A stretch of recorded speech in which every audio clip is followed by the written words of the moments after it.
input that we've gained from the public and from ourselves. So we want to make sure that everybody has a voice on today.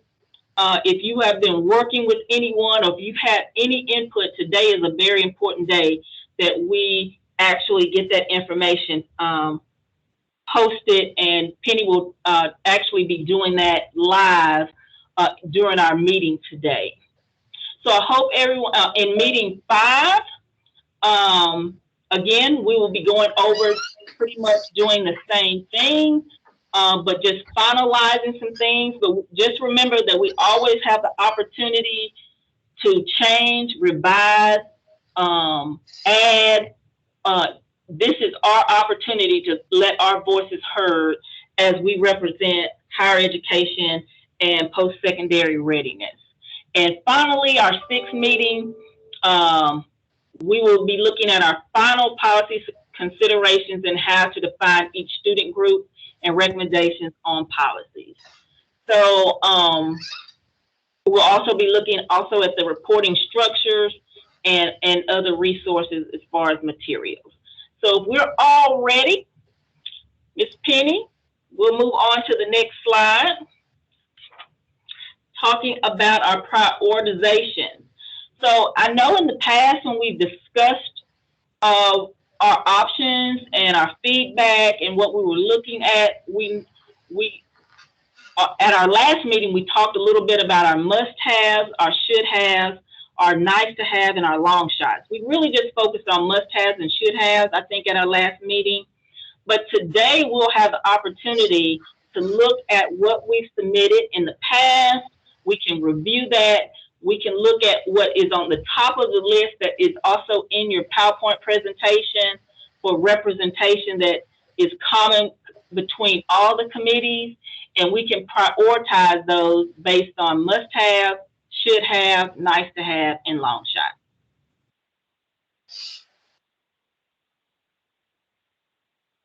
Any questions before we begin? Okay, so today we're going to be looking at feedback on each overall, base, weights, direct funding, outcomes, and any other, if it's not listed or you don't see this as a general area, that we can always throw it under other.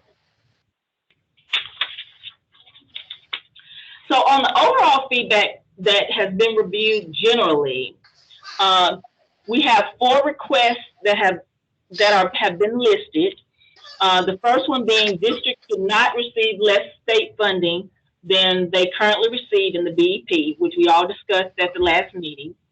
Also requested is maintain flexibility for local district budgeting, and also to ensure whatever is currently funding outside of the BEP is included in a new formula.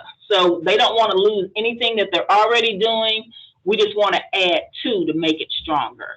And they're also asking that the local match should be reconsidered, the county commissioners, and maintenance of efforts should not change in the school districts. So are there any other broad recommendations that anyone on this call feels should be included in the overall feedback as a general component? Yes, ma'am. So Jeff McCord, hey, tell me what that last bullet point means. Somebody. I'm going to refer to Penny on that. Yeah, let me take a look at it. Yeah, because going home over the holidays, I do have some feedback, and I think it might be covered by that particular one. But I just need to, I want to make sure that it says what I think it says, and I'm not sure what it says, quite frankly. Yeah, there have been, back in December, early December, there were a second round of town hall meetings. Districts were able to take a team of folks from their district, their community, district, including district leaders. And the discussion was about the local match, and that local match will stay the same for 3 to 5 years. It won't change. Okay, so here's my feedback, Penny. I'm not sure where it fits. So when we talk about districts, especially in the east, there is county, but there's also city.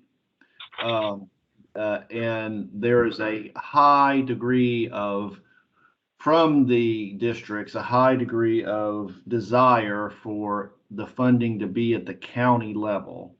Your highest performing public schools, and you can go from Maryville to Dobbins Bennett to Science Hill to Oak Ridge, are all city systems that support their school systems, and they don't want to be punished for doing the right thing.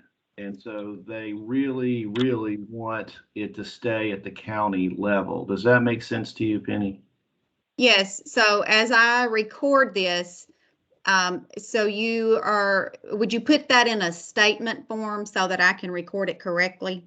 Sure. So BEP funding should be distributed at the county level, because we talk about districts, and I know for most of the state that means county, but not everywhere in the state. And I believe Colliersville is one too. Most of the state, district and the county are the same, but again, some of the highest performing school systems in the state, that's not the case. Okay, So, sure. okay, I'll add gotcha. that. Thank you.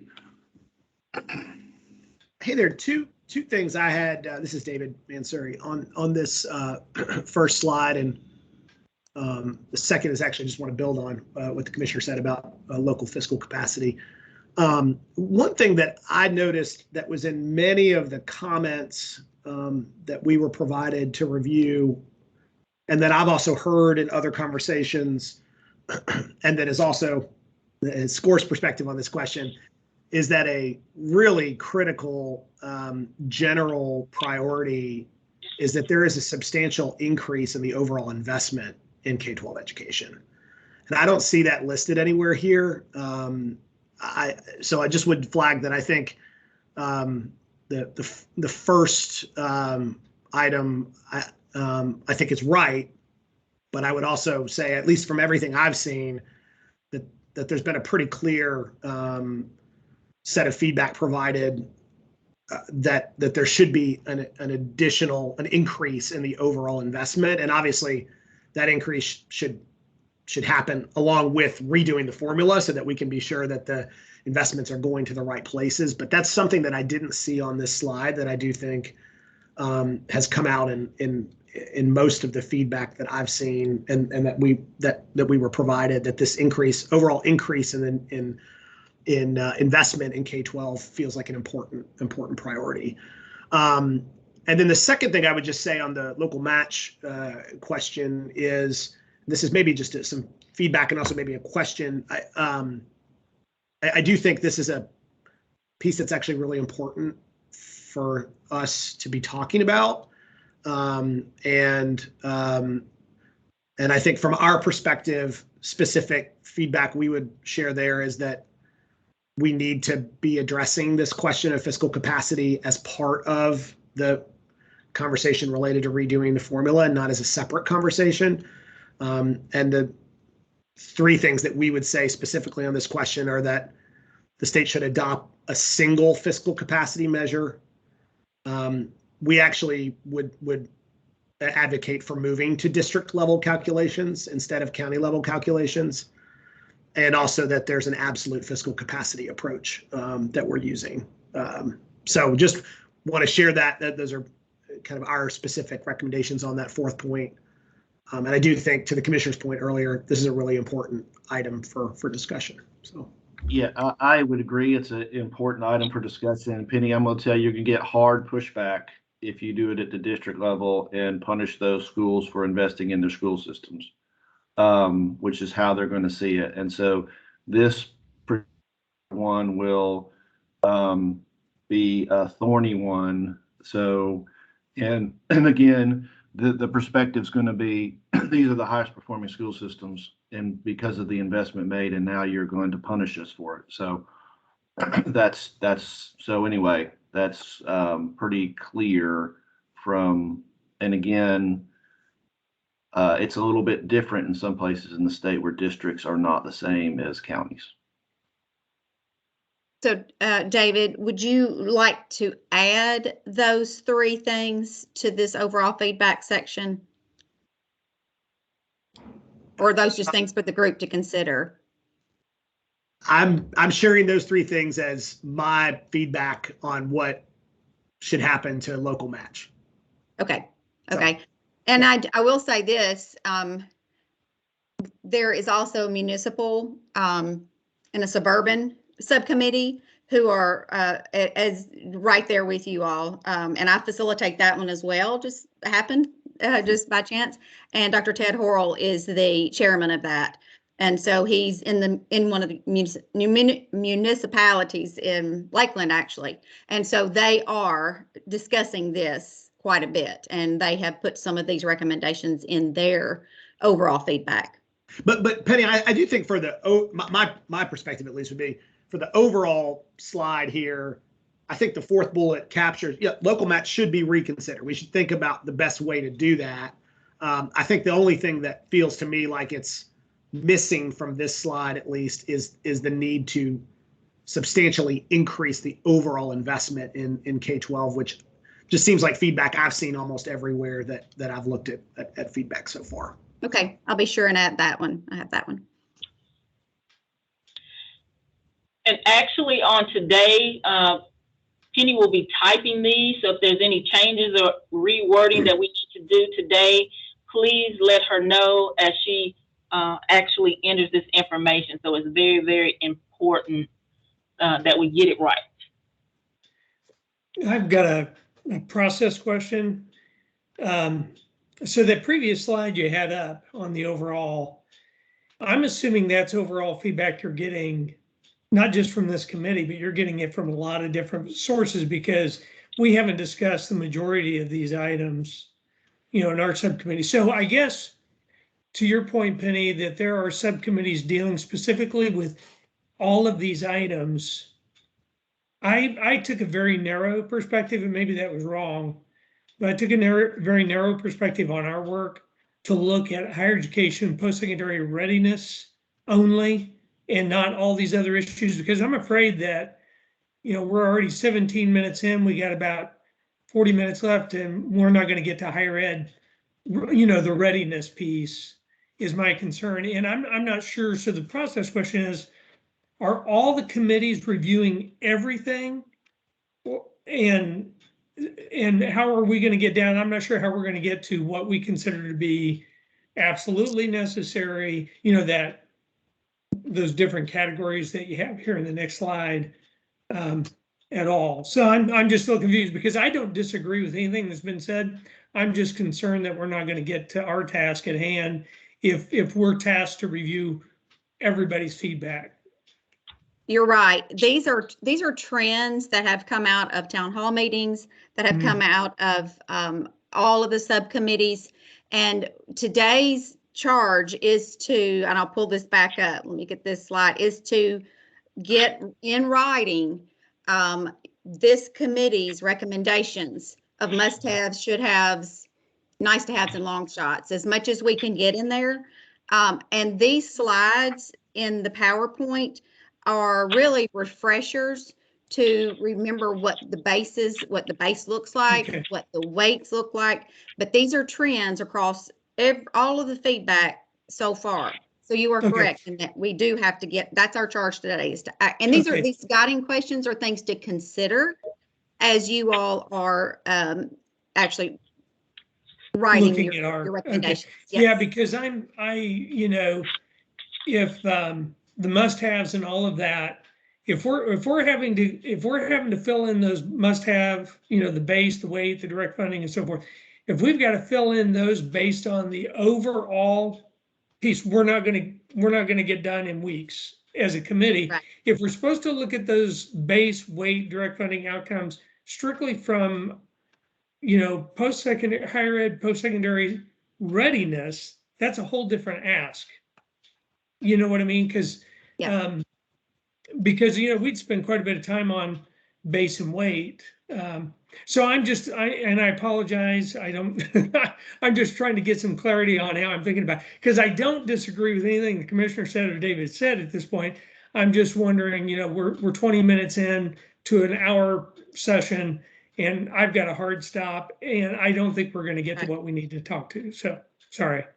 My thoughts are, and I will refer back to Yolanda on this, but to maybe start with these must-haves. Yolanda sent you all some of your recommendations from your past meetings. She sent those out to you yesterday as a reminder of some of the things you've discussed and some of the recommendations you would make. So my thought would be to go ahead and start on this. And then if we need to, I can go back to the PowerPoint and the slides to remind us, if needed, exactly what is a base and what should we be considering here. So that may be something you all want to consider doing, because you're right. And I definitely agree. And that's why I tried to send out a reminder of what we've discussed in the past, because if we disagree with anything that's on the PowerPoint that's noted, we can definitely say we disagree with it. But I wanted to spend today on focusing just on what you just said, on higher education and post-secondary education, and how this impacts us and what would help us within working with the base and weight and direct funding and outcomes. So we'll go ahead and get started. And if we do I did send an email yesterday of some things that we discussed in our past 2 meetings that we basically said should be listed. I would just need confirmation and have Penny actually type these out. We can reword things, but we can get started on that. So anyone want to start with the base? We'll start first with the base and what we feel like are some must-haves for the base. Okay, so Yolanda, on the email you sent yesterday, so you've got in the base there, the committee clarified that the ratio of school counselors should be 1 to 250 as bullet 1. And then bullet 2 was committee wants to add social workers. So we saw what you're saying is that we saw those 2 things as being in the base, right? So yeah, would it be helpful to show that chart where everybody can see it? Can you do that, Penny? And I've got it up if you want me to do it, but. If you don't mind, I was going to have to go in. I'm afraid it'll take down my screen. If you don't mind sharing.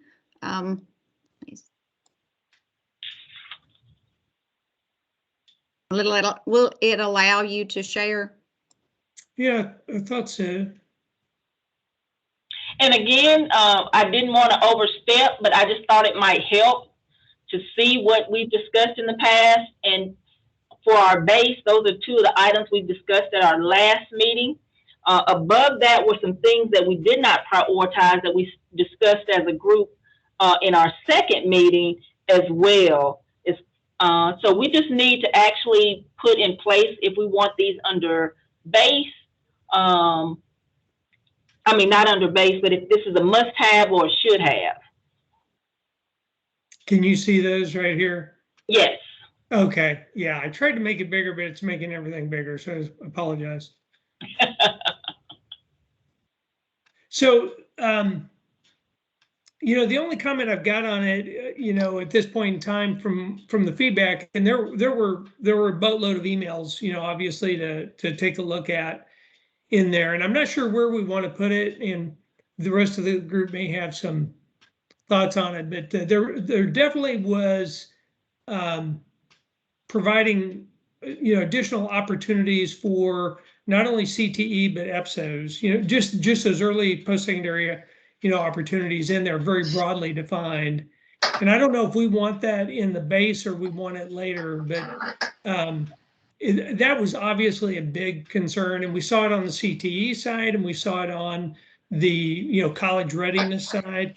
The only concern I've got about I don't want to see us go back to where you are predetermined to take a tech route or a higher education route.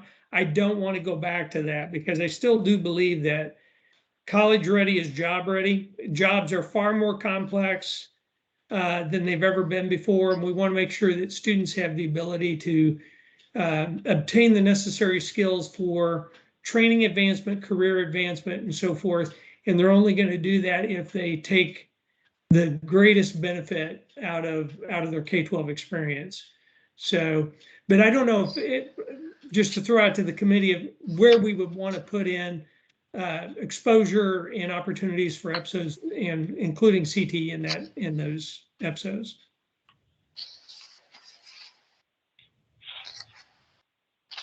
I think I definitely agree. I feel like if everyone is in agreement, do you think that should be in the base?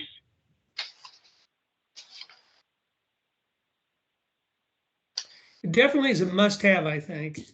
I don't know what others think.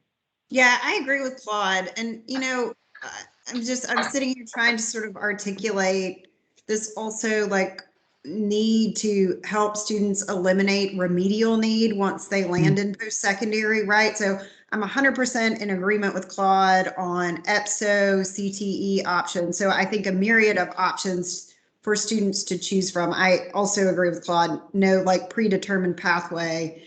But I do think that we have this like very real need to address remediation challenges before the students land in post-secondary. And for me, that's a must-have, and I don't know what that looks like programmatically, but when 60+% of our students require remediation, that's a huge challenge that needs to be addressed.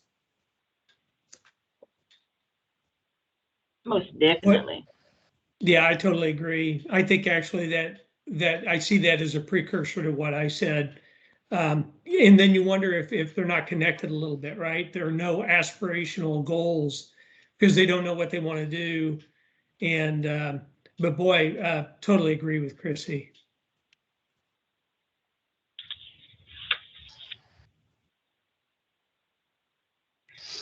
So do we want to go back to the original slide? If everyone could, I guess, access the email so we can be reviewing that and go back to the original slide. So Penny will have the opportunity to type this as we're discussing it.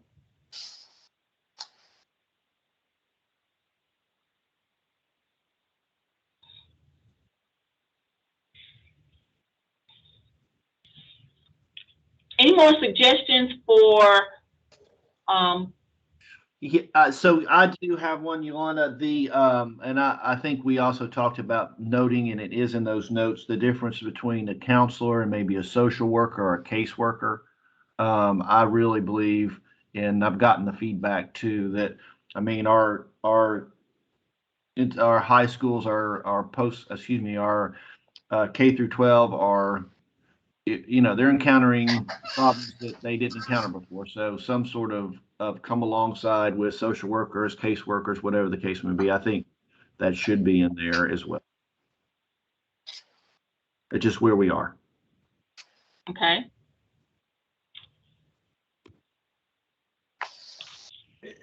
Hey, Yolanda, one thing I would just add, and sorry, I'm a little confused about what slide we're giving feedback on right now, but on the slide that does have base, and there's a guiding question that says, consider these current priority areas. Are there others you would add here, and how would you prioritize them?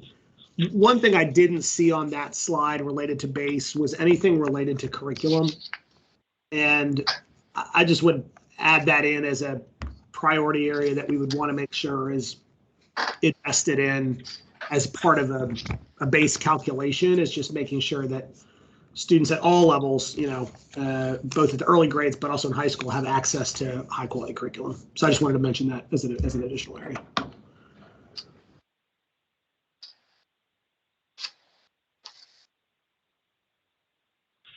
And we are, and right now we're looking at the base, and we are considering priority areas.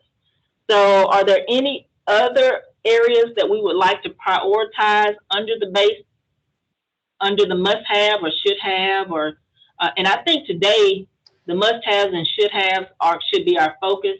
We can come back to nice-to-have and long shot at our next meeting, I believe. But is there anything else under the base that we would like to consider from any of the members on the subcommittee?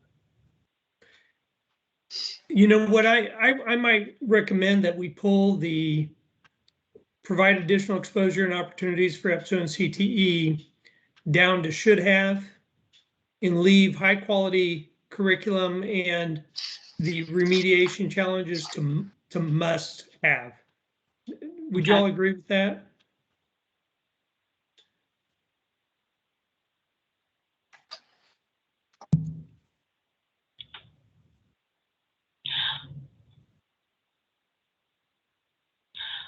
I'm prone to EPSOs, and I would love to see it in a must-have capacity, but that's just me. Come on, Yolanda, you know what you want to say. I do feel like that exposure should be a must-have, but I will accept as a group the should have. But I feel like, especially in today's workforce and the demands that we have that are increasing, I like the word. I like must-have. But anyway, one thing just to add there, one thing just to add there, and I know just kind of reflecting on all the feedback that we were given to, I do think, just want to kind of reiterate that there are two things that at least to me stood out a lot of that feedback. One was, saw over and over a mention for the need for CTE investment, CTE funding. So I think that speaks to obviously this conversation. And then the other one, which I know we've talked about as well, but just the importance of counselors. So it was good to see that mentioned in a lot of the feedback that we saw, or that we were provided from the emails and other stuff, and just wanted to reiterate, I think having both of those in this must have or should have base piece feels right, given the feedback that we saw in the other document as well.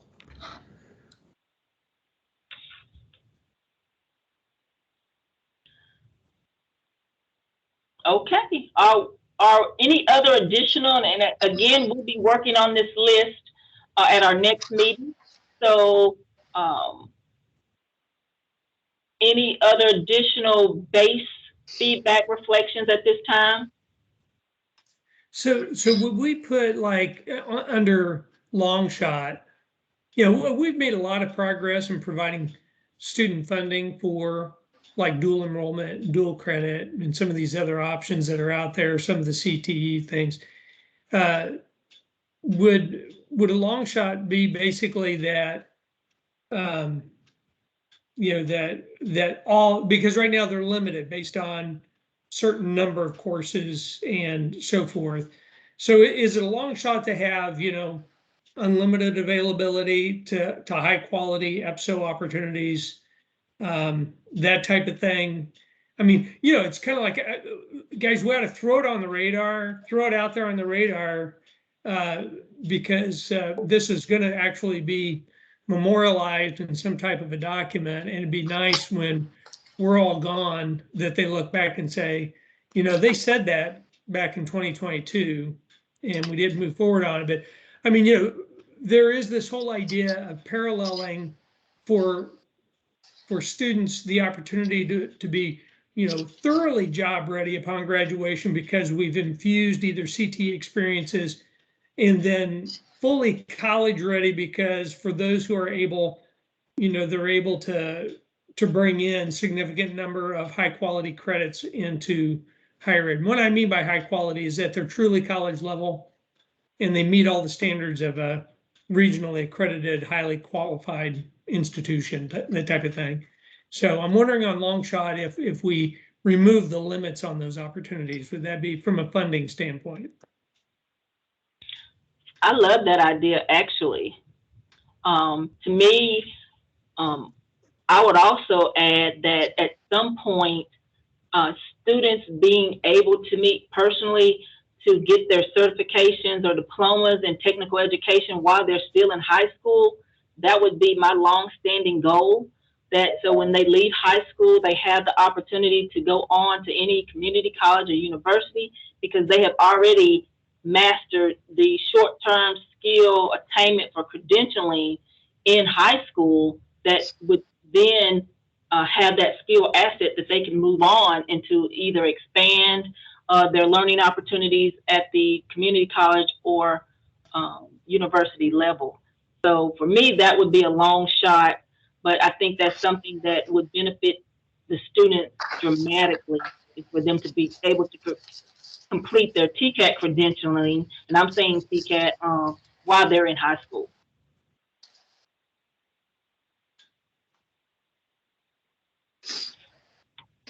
And Dr. Presnell, what did you say, remove limits on? Well,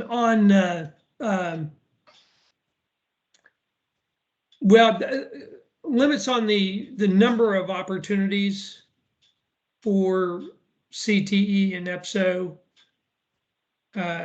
exposure. It's Penny, it's mostly a funding issue, so it's like remove all the funding barriers to those opportunities, because right now you can only take so many dual enrollment courses and then your funding drops off in those types of things.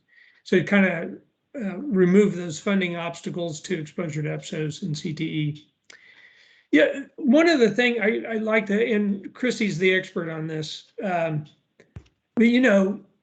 I've taken a look at what Tennessee Achieves has done. I've taken a look at what THEC has done through the those high need counties, those and when you're able to infuse those schools with maybe those high risk counties, we've got on here counselors 1 to 250. I think those high need counties, and that ratio needs to be significantly smaller than that.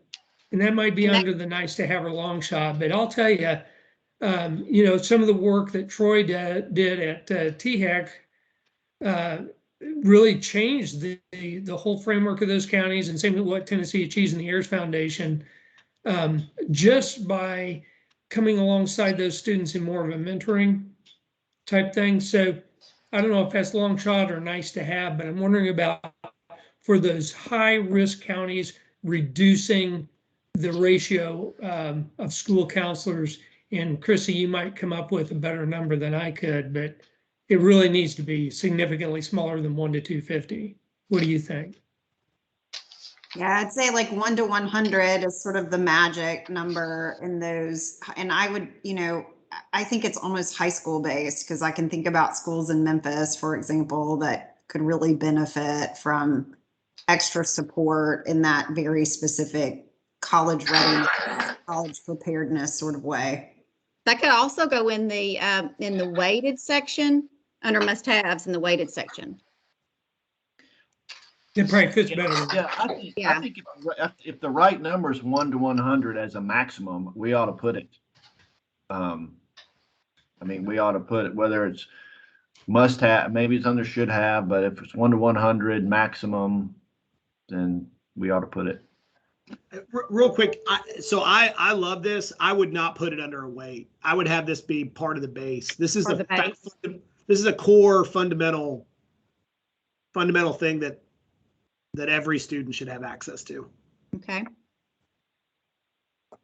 Well, and I think there's a really important distinction here, guys, that we have to make, because there is the role of the school counselor, and then there's the role of a college and career coach in the high schools, right? And so the schools that the commissioner was talking about that are high performing schools, also most of them have many dedicated college and career counselors, or at least one that wakes up every day and thinks about nothing else other than the transition to post-secondary for the students. That's really different from the role of a school counselor. So I think when we think about this, we need to be clear in the division of labor, because oftentimes what happens with school counselors, I just hung up with all the Knox County counselors, is they just sort of get everything piled on top of them, and they don't have a lot of training. They're sort of, on the ground training for this. So I think what we could say in the must-haves is,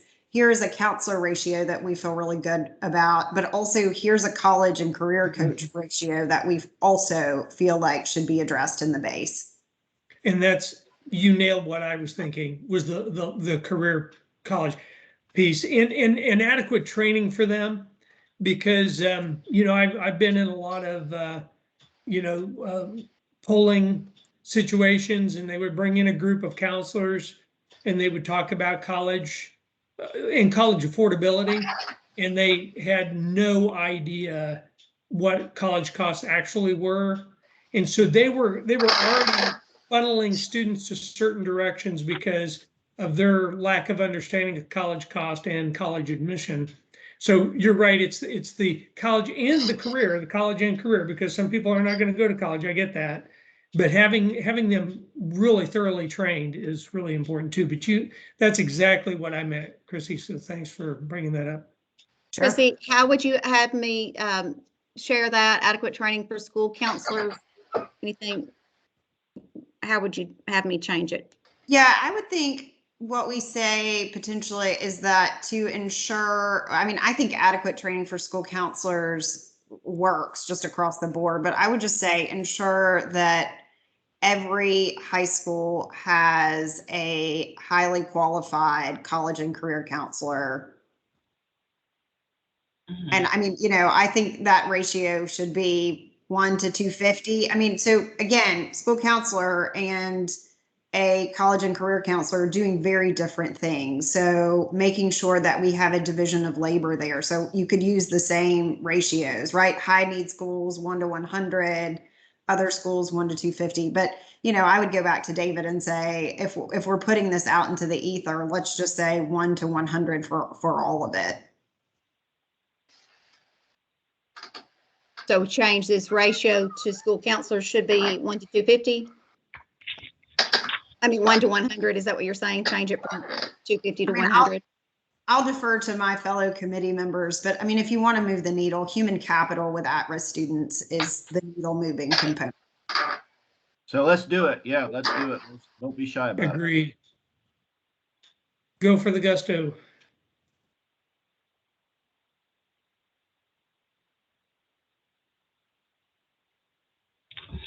And I would like to have considered, as far as a nice to have, is high school students having the opportunity to have work-based learning opportunities while they're in high school and have that as part of their curriculum.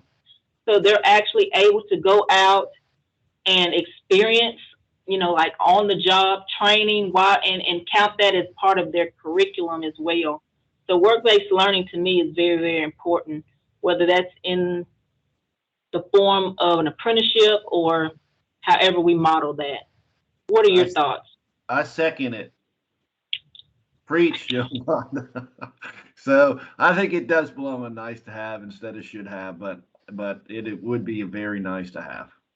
Mm-hmm. A lot of successful programs across the state and outcomes, not just from work readiness, but all other kinds of outcomes are positively affected as well. Awesome. And I promise I will clean this up before it is put out to the universe.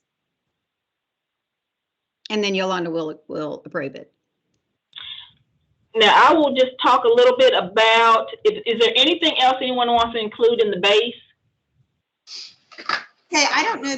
This may be like outside of our purview. To Claude's point, I like that he's boxing us in, but I continue to think about the role of exposure in middle school. And so maybe there is a committee that is talking about that. And so I just want to make sure that's on someone's radar. Mm-hmm. And because when we get the students and we start thinking about this sort of end of high school senior year, for many of them, like it's too far gone. And so thinking about college exposure, I mean, like high quality private schools, that's when they start having conversations with students about their pathway to post-secondary. And so I continue to think, how can we leverage what we know in terms of best practice and apply that to the middle school student? So again, maybe outside our purview, but I do think that that is a critical moment that we really miss as a state.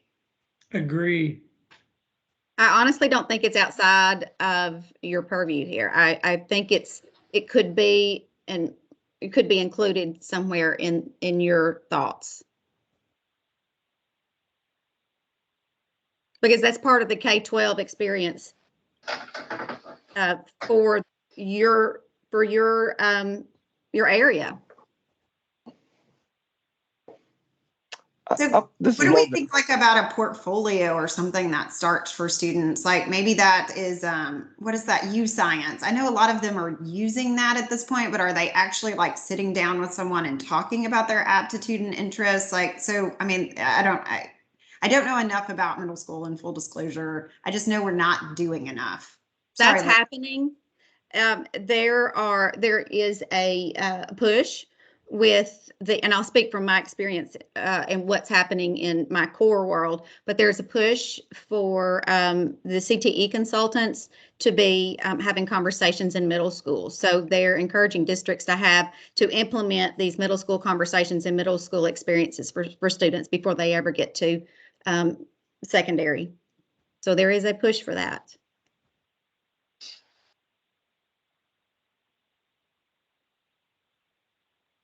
I think Also, also it needs to be mentioned somewhere that in middle school, at least in the exposure that I've had, the students who are higher performing are the ones that tend to get more support in the CTE area. And so we need to expand it to all students, that all students equitably are exposed to this in middle school, because you already start to see some funneling in that realm.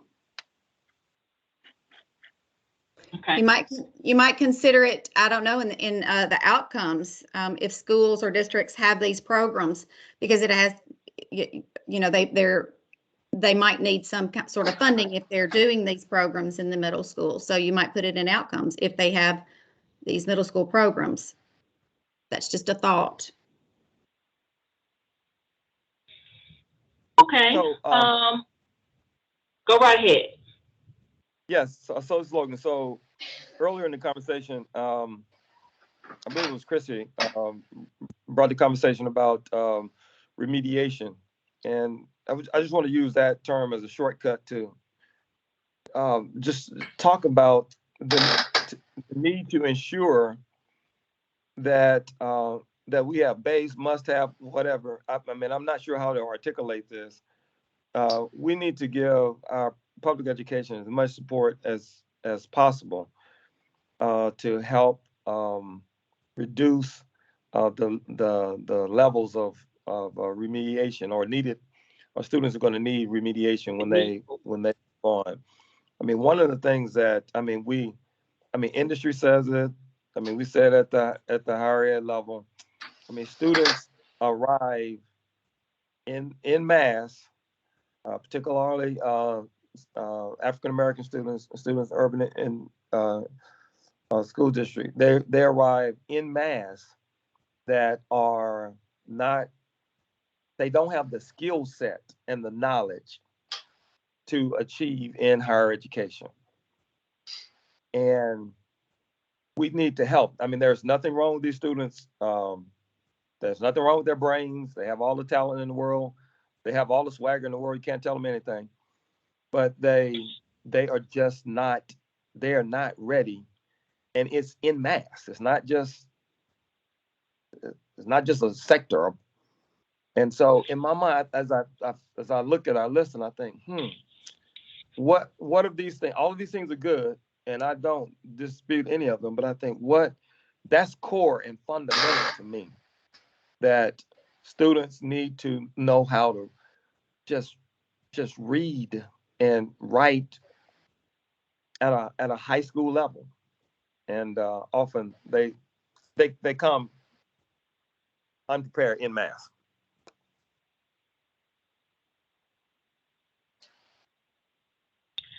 I know there's definitely a need to close that gap with college readiness from high school.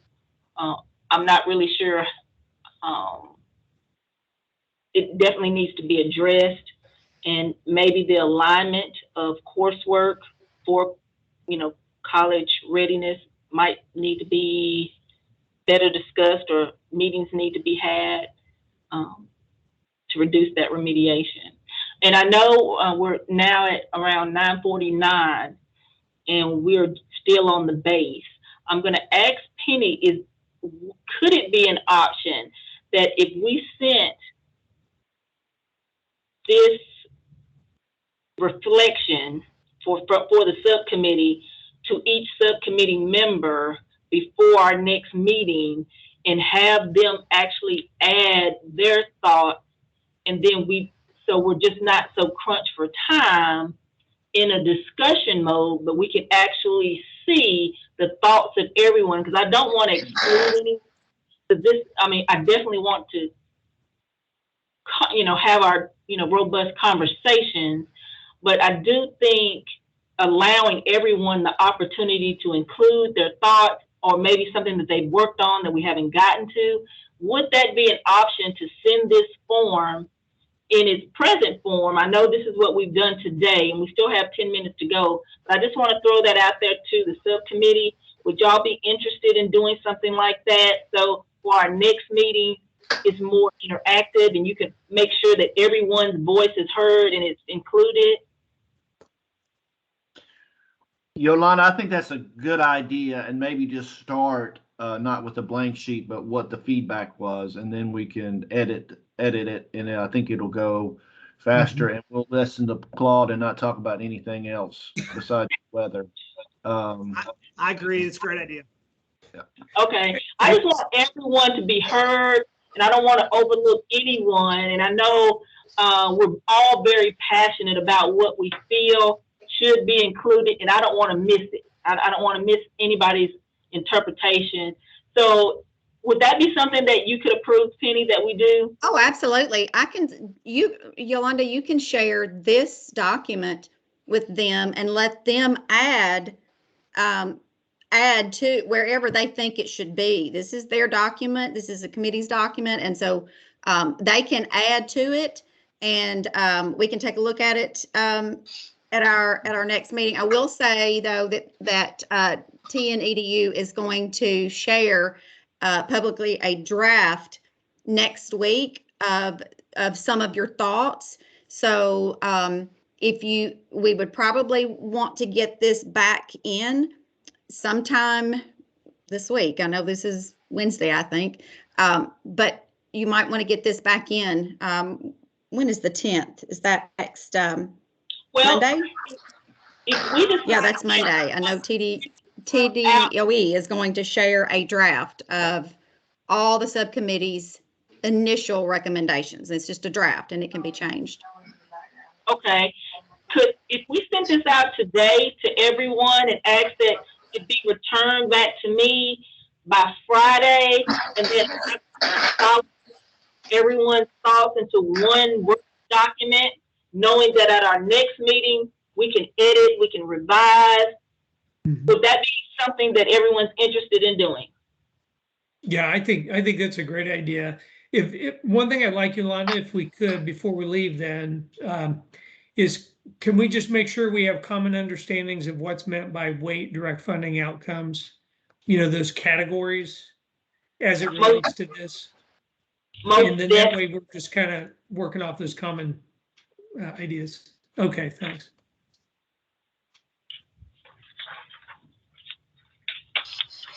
Okay. Yolanda, would you want me to go back to this? Claude, would it help if I go back to the PowerPoint in these trends that were identified, or I could go back? Yeah. So the slide you have up there on weights, which so basically we're saying, I'm just trying to figure out how it translates into what we're talking about, and maybe y'all can help me think that through, because Penny, I was quick to agree with you that we might lower, like for instance, my recommendation of lowering the student to career counselor ratio for high need, like rural areas or whatever ECD defines as a high need county. And I am not using those terms correctly, and I realize that and apologize. That would be underweighted, right? Because you're not doing it across the board, you're doing it for specific populations based on a criteria, right? So that's what weighted means, really, right? Yes. And what I can do is I can send out the definitions again that were in the first PowerPoint from our first meeting. I will send that and include that in this form so everyone has a clear definition.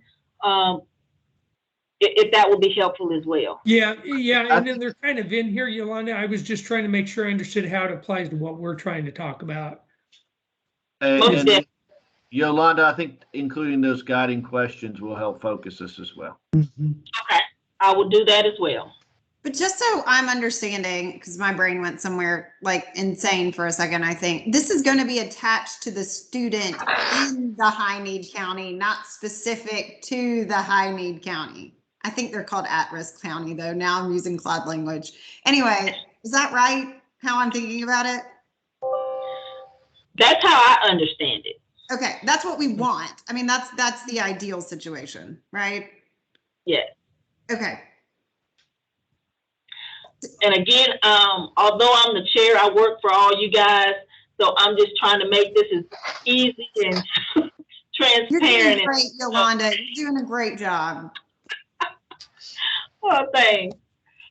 So I think because we have 4 minutes left, what we can do is we'll take the form that we've started. I will send that form out to each one of you, and I ask that you have that form if you have anything to add or edit, and have that back to me by Friday. Whatever time Friday is good for you. I will then combine everyone's comment into one document. I'll also send out the definitions of each column as far as base weight, direct funding outcomes, along with the leading questions. So Hey, Yolanda, anything that you need from me. Yolanda, could I suggest maybe we just put it in the Google folder and have it as a shared document so we can all like add comments, and if like I make a change, it would have my name on that change so you would see it, so that you don't have to do the merging of everything. It's all done on a document that we're like, save this one somewhere, protect it, but then put a copy of it out there on the Google Doc, and we'll work from a Google Doc with that, since we've got the Google folder. Yes. Now that would be something Penny would have to do, so we can ask Penny if she will do that. I don't think I have access to put things in the Google Doc and stuff like that. Yeah, let me make sure that we can put the committee's documents, working documents, in that Google form, because that's public. And the public can go into those documents at any time, see all of that. I mean, we're not doing anything that would matter, but let me just make sure that that is the appropriate place to do that. Okay. I was just trying to save a step, Yeah. Okay, thanks. Hey, Yolanda, can I ask one quick question? This is maybe a question for Penny before we get done. Is there a timeline for when the subcommittee would see a draft formula or a draft new model? Yeah, we've not been given a date. Not yet. Okay, just wondering. Thank you. Okay, so does everyone, I know the Google Drive folder is probably the best way to do this, but what I will do is I will go ahead and move forward with sending what I have. So if you would like to, or if you've had some comments that were written down today that you want to include and you didn't get a chance to share your thoughts, I will go ahead and send this information out to you. And then if Penny gets approval for us to actually go into the Google Drive for everyone to access, we can do that as well. Does that sound like a plan for everyone? Sounds like a plan, Yolanda. Thumbs up. So we did it once again. It's 10 o'clock. I know we have a lot of work to do, but I wanted you to see that the work that is being done. I mean, we have some thoughts in our mind, but we have to make sure that we get this, our thoughts in our reflections and our feedback for others to see and review as it concerns to higher education and post-secondary readiness. So I appreciate all of you on today. I know everyone probably has another meeting at 10. So if you need anything, please feel free to reach out to me. And I hope everyone has a fantastic rest of the day. And Penny, if you'll stay on the line 1 second for me. I will. Oh, Thanks. Great work Thanks, today. guys. Penny, if you can send me this document, I will send it out to the group along with definitions and all that kind of stuff before you send it. So I would like for what you submit, for you not to submit anything until we get this part done. Does that make sense? I didn't want to. Yes. I Only don't thing wanna- I'm going to send this document to you. The only thing I'll do is ask Chelsea if we can put a working document in that Google Drive, or do we need to have a different Google Drive? I don't think I don't want to. No, let's not. We don't need a working document in the finished folder. Yeah. Now, if you wanted me to create something in Teams,